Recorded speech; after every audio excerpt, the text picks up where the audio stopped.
It was 3 a.m. in Salem, and the streets were unnervingly quiet. The air felt thick with mist, clinging to my skin as I walked along the narrow cobblestone streets, illuminated only by the faint glow of old gas lamps. Their light barely pierced the darkness, casting long shadows that twisted and shifted along the weathered buildings, each one older than the next, like the town was watching me.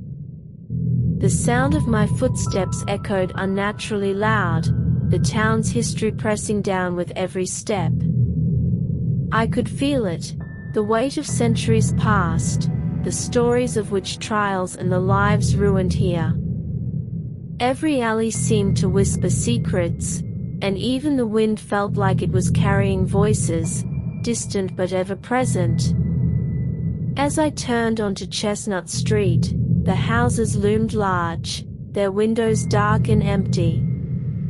They looked like hollow eyes, watching as I passed, following me without movement. A sudden chill crept down my spine, though the night was already cold. A breeze swept through the street, bringing with it the faintest scent of smoke, as if somewhere, in another time, a fire was still burning. I picked up my pace, trying to shake the feeling that something was following me. But when I glanced over my shoulder, the street remained still, the shadows unchanged.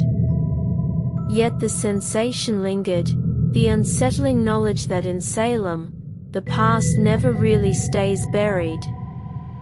It's always just beneath the surface, waiting for someone to notice.